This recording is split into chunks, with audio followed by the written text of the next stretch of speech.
Rolling.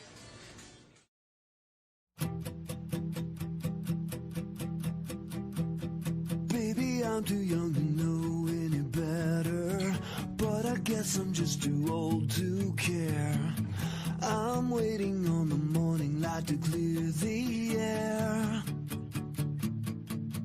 Now the sky is hung with regret, letting go that you pay flags.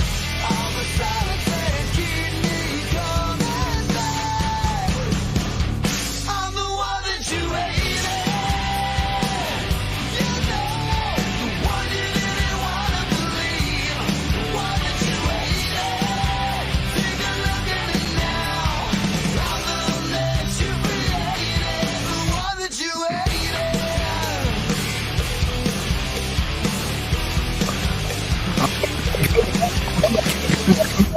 Happy Sunday. All right. A little bit of fun this morning. Sorry. All right. Good morning, America. Good morning and happy Sunday morning. This is the Big Show hosted by me, Jimmy Smith. Alongside of me is my co-host and color commentator, Dwayne Ward. He's also the host of Pissed Off Parent. Make sure you check him out. And we have a special guest today. We have Coach Rich Massa, one of the best certified trainers in the entire Florida market. The Big Show is a podcast where we discuss modern day issues like men's health, masculinity, the hard truth about dating, and what makes a man a man. So let's get the Big Show started. Gentlemen, good morning. How are you guys? Morning. All right. We're here. We're live. We're moving. Yeah, we're live. What we got? So we got our first special guest, Rich Massa, here in the studio. Richie, welcome to the show. It's great to have you here. So for those of you guys who do not know who Rich Massa is, let me tell you, he is not only an accomplished personal trainer, but he's also a dear friend and personal friend of mine for over 24 years. Rich Massa is a personal training director in Orlando, Florida. He's 6-time nationally certified, has over 18 years of experience, and trained over 1,000 clients. Now, don't forget, I'm also 5'7", 195 pounds. Steel and sex appeal. Twisted steel and sex appeal. He's also We'll get to that. Don't worry. He's also a father of a 5-year-old girl too. Well, right. Listen, just to also let you know, if there are ladies watching, I also like pina coladas. I don't like to get caught in the rain. Oh yeah. He's also not into yoga, and he only has half a brain. So there's. I'm on the show to get insulted. All right. well, it's coming your way. So trust me. So let me kind of share with you guys a little bit about me and Rich, and our friendship, and also, of course, our friendly rivalry. So Rich and I, Rich is actually my best friend. I've known him for over 24 years. We actually used to work in the same entertainment agency doing fitness modeling, entertaining, and we even bartended together years ago. I think Dwayne has a picture of. Don't you have a picture of Rich and I bartending like? I think I do. Let me see if I can find that real quick. I'm gonna make sure I get it on the video.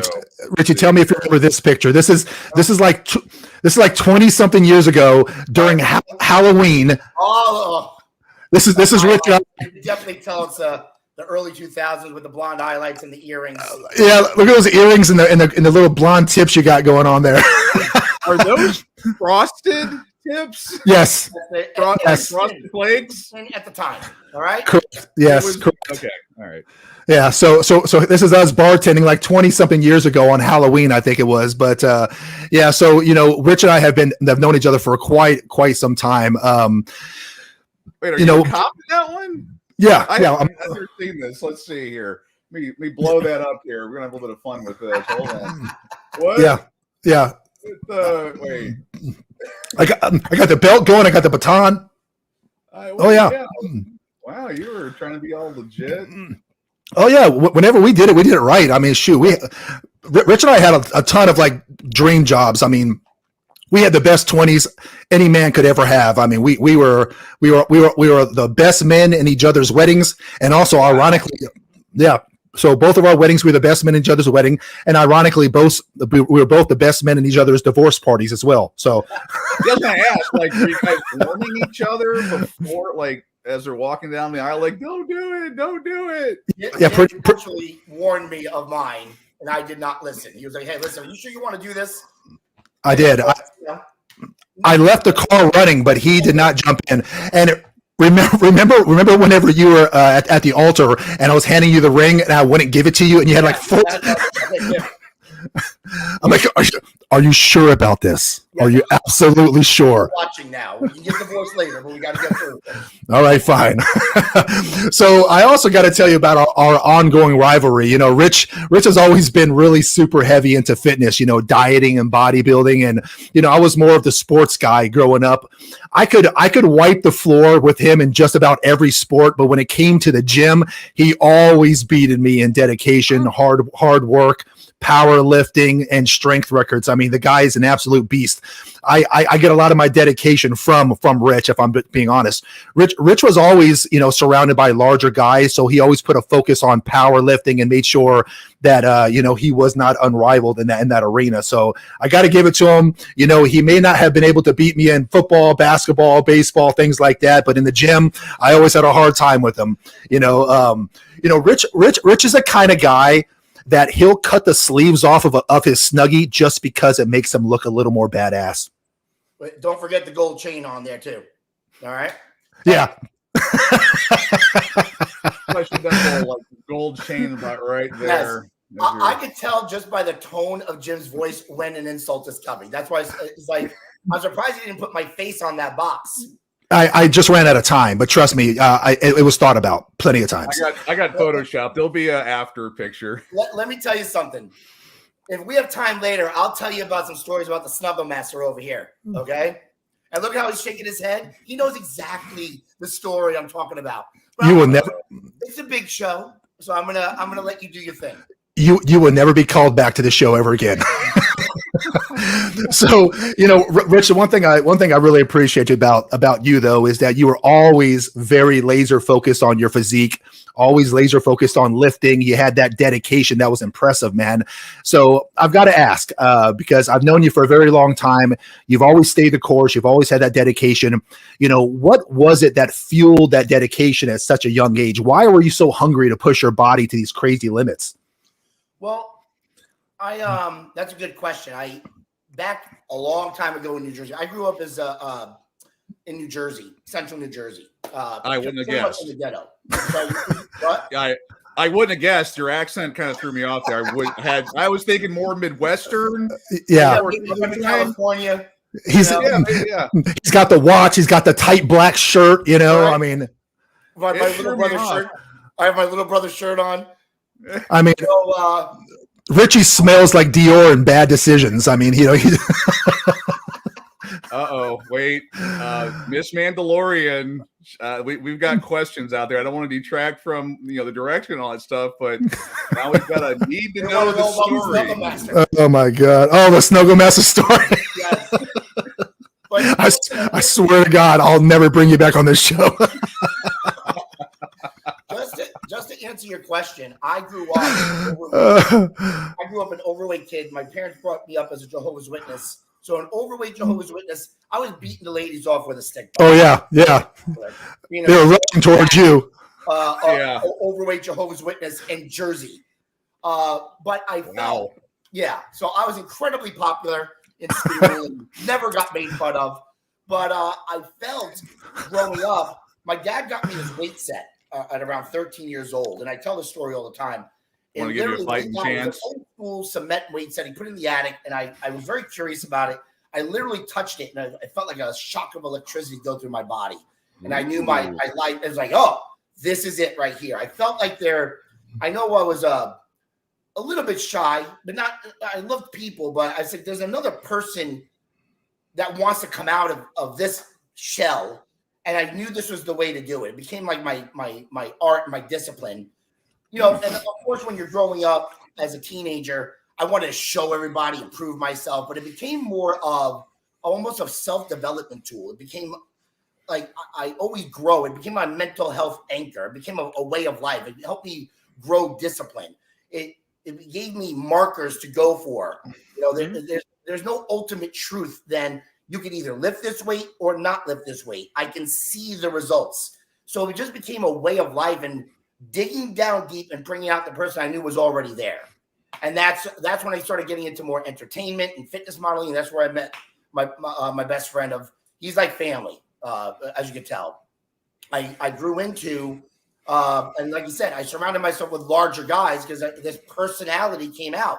And that's how I got into, I said, I want to push this thing and see how far I can take it. And that's how I developed this way of life. Yeah. Yeah. Well, you definitely did a good job, and you made a great career out of it too, you know? Well, yeah, I mean, of course, busting your balls on the picture and all that. I mean, but still, you were cut. You were in shape. I mean, you had a good definition. You had bulked up. I don't know if this is kind of later, but did you ever? Or were we going to talk about like, when you were starting out, like what did you do to kind of figure stuff out? And the reason I asked that is like when I was younger, I got to meet one of my school grade heroes, Lou Ferrigno, a few weeks ago. Yeah. I mean, he was a guy that worked out and all that stuff, and I never obviously attained that. But like, who were your motivators? I mean, you didn't know Jimmy yet, so obviously. I mean, I'm as motivated now, but back then I wasn't around. Yeah, okay. I mean, before you idolized me, who did you idolize? Is basically the question. Yeah. Oh, before I met my next idol, Jim. Right. Cool. I actually, just like any 70s, 80s kid, you idolize obviously Stallone. I was love Schwarzenegger. I just had these, and I started reading muscular development and fitness magazines, and that's like surface level, but it gave me at least a way like to start to know the nutrition basics and some lifting basics and before the science. But those were my role models, which I don't think we have these days, are these strong male role models. And I go, I want like Stallone when he was doing Rocky, it's like the underdog that's willing to fight. And I felt I identified. But then you have Schwarzenegger, who literally looked like a Greek statue. And that's like is this ideal. Right. And for some reason, I related with both of these men. I go, these are going to be my role models who I aspire to be. So and watching movies and documentaries and watching Pumping Iron, it just fed that spirit. It gave me a pathway. So I know enough about you to know that you have a philosophy to fitness. What is your philosophy? Share that with the crowd. I believe I really believe that your body is a gift from God. It's a temple, not an amusement park.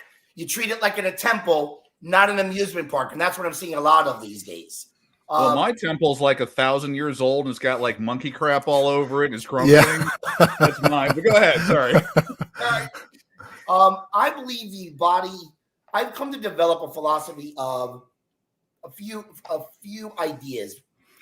Idea number one is the body should be a reflection of what it can do. I see a lot of, like when I go to the gym, a lot of guys look strong or they look great, but they're not strong. They can't even do a pull-up. They can't do the basic fundamentals. I also believe to maintain attraction from your mate or other men and to build confidence, you should have a body that women want and a body that men want to have. And that's always been my philosophy. I don't say I maintain it 100% all the time. Yeah. I have a body that women want, like, holy, I want to see what's under that shirt. But like when a man sees it, like, I admire that dedication, but it takes sacrifice and commitment. To me, it's the ultimate embodiment of discipline and strength. When you take off the shirt, you see a developed body. It's the embodiment of discipline and strength. So, you and I have talked, over 2 decades now about every topic on the planet, and the topic of men have come up a lot of times and what it means to be a man, we were just, young adults whenever we first met. I mean, we were in our early 20s, just trying to figure out life, just trying to figure out how to become from a boy to a man. And one of the things that I noticed that you talk a lot about is things like duty, like, what is the duty to be a man, to be a masculine man. As it relates to fitness, do you feel that there is some sort of duty for men to work out, to exercise, or is it just like more of like an optional thing based on who you are? Like, what's your thoughts on duty? No, well, first off, especially since having my daughter, which we'll touch on later, it's a man's responsibility. It's your duty to be fit and strong. if we're supposed to be leaders of the house, I am a follower of the manosphere, and I don't know if this show will say I'm part of the manosphere or red pill content, but if we're supposed to be leaders, we have to lead by example. We have to lead in multiple areas of life, your spiritual life. Like it's one of the 7 deadly sins to be sloth-like. Yeah. So if I'm going to demand respect from my wife and my family, I have to lead by example. I'm not saying you have to have a 6-pack and this many big arms, but you should at least be fit to where you can lead the house in fitness, because they're going to follow your example. How are you supposed to expect your wife to respect you or protect your home when you can't run up the stairs? Yeah, no, that's You true. You should also be gluttony. Thank you, Amanda. Gluttony is the word I was looking for. Gluttony is a sin. Even though I'm not a man of stature like Jim, I want to be like, if I mess with this guy, I want to be an intimidating force. Like this guy's a potential threat. Like I want to demand that respect from other men. And that's why when I did surround myself with bigger guys, like my personality fit, because it was like, I don't care. I'm going to come in and we're going to compete as men. I don't care about height, weight, age. You're not going to outwork me. You're not going to that's a masculine trait. And it's going to, that should be a mindset for most men. You have to lead by example. Yeah. I always felt that, one of the duties as men, of course, is to, protect, right? So we talk about providing a lot of times, but when it comes to the protection part, I think that women, they're looking for protection in multiple ways. And the two most important ways they're looking for protection from or security from is protection and security physically, of course, and also emotionally. So developing yourself as a true man that is wise and, intelligent and experienced is great. But on the safety part of it, I think that's a big deal for women. And as a man, I agree. I think it's your duty to be able to know how to fight. Now, I'm not saying you got to take UFC classes. I'm not saying that you even got to, take karate classes, but I mean, if you're going to, how about firearms training? If you don't want to put hands on someone, as you know, I'm a big firearms guy. I do competition shooting all the time, and I train. Really? We haven't shared that, but yeah, I do competition training with rifles, handguns, and shotguns. So, I oftentimes make sure that I'm proficient in those areas in case, like I mentioned before, chaos manifests itself. I mean, if 1 or 2 guys come into my household, I can take them with my hands. But I mean, if they're coming in with weapons, I'll meet that force with force. And I've got to be able to be proficient in it, because I don't want the woman that I'm with or the family I'm protecting to ever fall victim to some sort of assault because I wasn't man enough or proficient enough to be able to stop that threat. So, being able to, like Rich said, run up a flight of stairs. I mean, that goes a long ways, because if you can't run up a flight of stairs and you're gassed out, I mean, how are you ever going to put hands on a man and last 15 seconds in a brawl with someone? You'll be completely gassed out and have half a heart attack. Yeah, that's what I tell people now. I'm like, yeah, I can still fight. It's got to last 15 seconds or I'm out. Yeah, the fight better be over quick. But Rich, I got a question for you. So I've known you for so long that I've noticed a paradigm shift in a couple aspects of your life. I've noticed a paradigm shift when you kind of fell into your manhood. I noticed a paradigm shift when you started your business as a business owner. Another one whenever you became a husband. But this recent paradigm shift is one that I've noticed has been probably the most substantial. You finally becoming a father. Tell me about, your daughter and how, your duty to be fit and strong plays an important role in that. Yeah, that's a pretty personal. I get emotional every time I talk about this. My daughter was the best surprise I've ever had. She was with an ex-girlfriend, and we broke up. Just to give you a little backstory, 3 weeks later, I get this call that I'm having a baby. And I go, whose baby? Whose baby you having? Is it my baby? I'm 41 years old at the time, and I went this long without getting anybody pregnant. And now, so in that process, the first thing you're thinking of is, I got to feed this kid. But then one day she just turned 5 on Thursday. And right around when she turned 2, during the pandemic, everything was very stressful. I was actually trying to become a professional motivational speaker and life coach. I wanted to take my coaching to another area. But obviously everything was shutting down at the time. Right. And I felt like I was getting a little bit of a dad bod. And I promised myself I would never be that guy, that was my own personal decision. But one day, I'm a big Superman fan. Love like these ideas of these superheroes. And Superman is like that ideal. We're playing one day, and I swore, and it took a lot of work for me to become an active father because, listen, some women, they don't respond well when you're not married. And I battled, and we'll get into that another time. But when I finally I'm spending time with her and we're playing, and she takes my Superman, I have some Superman action figures, nowhere near the collection that Dwayne has. No, Dwayne's got you. Action figures. No, don't judge me. And she holds it up. She goes, "Daddy." Ooh. And I went, "You're right here in the I field." get goosebumps talking about this, and it punched me in the gut. I'm like, the first thing I said was it Superman or Ant-Man? Which one was it? Oh. That's two. That's two. I'm sorry. It just came out. I apologize. I want to apologize. I'm very sorry. I'm sorry. He did the crossover. He did DC to Marvel and just made that happen. Wow. All right. But that really punched me in the gut. And I said, first off, I said to her, first off, lower the standards for your father. All right. That's Superman. But I also said, I was probably about approaching 200 pounds, and I was still in decent shape. I said, I'm going to look like that. I'm going to look like Superman for her. I'm going to get back into shape. And it took 6 months, and I got shredded. I went down to like 175, 178 maybe. Wow. Just lean, 9% body fat, and we took pictures together and I got my sister got me a Superman charm, and we wore Superman shirts together. And I needed new marketing because I knew I was going to go back into fitness because I knew it was part of the pandemic. But that became kind of like I made a promise to her that I was going to be her Superman, hers. I'm going to look like, because that's how your kids view you. They view you like a superhero.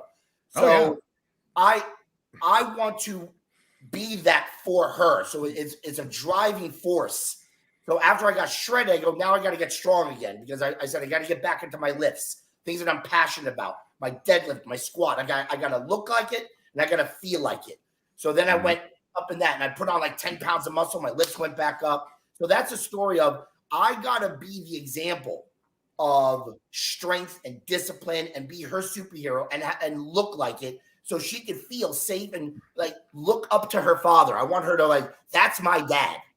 He's my Superman. Yeah. Thinking about that, my thoughts on it is, and I'm just speaking just from the best I can because I don't have children, of course, but I used to be married. And I remember no kids that I know of. Yeah.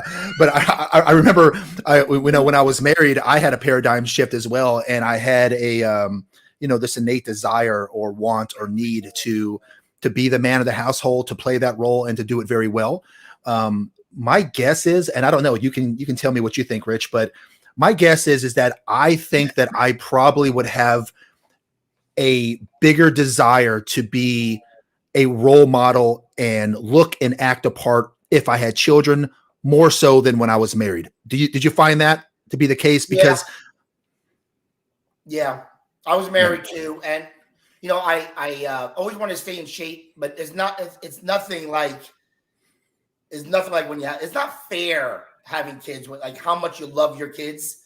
Like it's not they have an advantage over you strategically, but yeah, you go to the next level. Right, Dwayne? Like it's not fair how much I love you. Like I don't want to love you so much. I'm going to give it away. But yeah. So Dwayne, you have 2 and a bonus child, right? Yep. 2 bios and a bonus. So whenever you were married, did you feel like a desire to be a better man?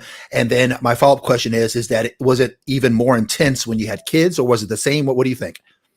It definitely intensified once I had children because I had to be the protector of the house. I mean, trying to be like all the things that you've talked about, being the, when stuff hits the storm, I'm the guy that's got to make sure that the family's protected, emotionally, physically, all those pieces. And it was funny listening to you guys talk about that. It reminded me of the first time that my oldest saw me not be that guy. I was actually I took karate a couple times. I took taekwondo younger, and then a little bit later that was something I did with the boys. And I remember sparring one time, and I always had like a weird shoulder, but I had popped it during the middle of a sparring match and basically just went dead. And I'm like, all right, I'm out. I got to back away. And I remember the look on my oldest kid's face, and it was like, wow. I mean, that's one of the things with kids, they look up to you as Superman, they look up to you, or Ant-Man, whichever. And then I'm gonna say you didn't go Superboy. I'm a little ashamed there, Jimmy, that you could have went Superboy. I thought about Superboy. I really did. I just went Ant-Man instead, though. I was going. I honestly thought about Superboy, but I went with the Ant-Man joke. In the upcoming movie Guardians of the Galaxy, he was Groot. He only had 3 lines because he's a terrible actor, but he was Groot in Guardians of the Galaxy. I don't know. There we go. Yeah, he has a little twig. Yeah. Little twig there. But yeah, I mean, it just it showed those times, and like I'm 50 now, and all my kids are essentially grown up. I just have one more that's under 18, and I'm seeing issues with my health and all those things, and not being that guy. Like, I joke about like, the fight better last 15 seconds. I'm like, that's why I carry all the time, because I still have enough strength to pull a trigger, and that's about the best I can do at this point. I would like to get back into it, but just medical issues, trying to figure out how to get there. But I can tell you, just being vulnerable, that it's something. I mean, going from that, young, strong, virile man that, can just go 2 hours of sleep, all that stuff, and changing into that, that old man that, has issues walking up the stairs sometimes, or, it's a big shift, and it's hard to take. And I'm like going, I remember how I used to be. I know how I want to be, but I know where I'm at right now. And it's like, how do I, get there? But that's, kind of some of my thoughts on that topic. Hey, Rich, I don't know if you know, but Dwayne is actually on his fitness journey right now too. Yeah, I think you were telling me about that. Yeah, I wanted to see, like, what are your thoughts on some of these things? What's your journey like currently? I'm sure being around the big show might have inspired you to start working out and go on a journey yourself. And listen, a journey starts with the first step. It doesn't matter where you're at, Yeah. So I'm curious to see, what area, what step of your journey you're on. Well, I've just pretty much started. I'm doing kind of a mixture of different things. And again, full disclosure, haven't started working out yet. That's something that, as far as the kind of the health and all that stuff, it's just I was telling Jim the other day about that, trying to get there. And I will tell you that I have got a lot of issues with eating. It's one of those, I do good during the week, and then I fall victim to bad habits. Actually, yesterday being one of them. And it's crazy, being, I've always had an issue with food. I was a fat kid. I went through the divorce diet, which got me down to like, 180, and I got, cut. I was working, 2-3 jobs, 2 hours of sleep, doing, getting stuff done. And I got, pretty well ripped. I've, since then gotten remarried, and, just through the years and whatever else, I've fallen back into old habits. I try to get out of them, and then it kind of knocks me right back down. I love food. I love sitting on my butt, trying to get the motivation to do that. And, a lot of people say, well, just get up and take that first step. And, where I'm at, it's like, I'm like one step away from narcolepsy at times, where I'm just sitting there, and the next thing you know, I'll just fall asleep. Or, again, there's medical issues going on that we're trying to figure out what they are, but I'm, trying to move forward. I'm on the journey. I'm trying to get there, doing, I want to say the best I can, but I fall, and, I have no one to blame but myself. I mean, I control get shoved in my mouth, and eating and stuff. So I have control there, but I'm hoping to get better with that. And of course, just like any food addict, I make every excuse I can, which is what I'm doing right now. Oh yeah, I can do this, I can do that. I mean, again, I'm one of those.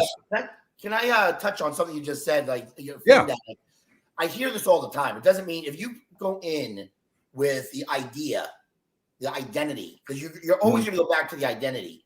Where if you feel you're a food addict and you identify with a food addict, you're always going to go back. It's going to be more of a struggle. You're not a food addict, okay? You're just it just has to be. You have to build the muscle of discipline of food. You have to have a better relationship with your food.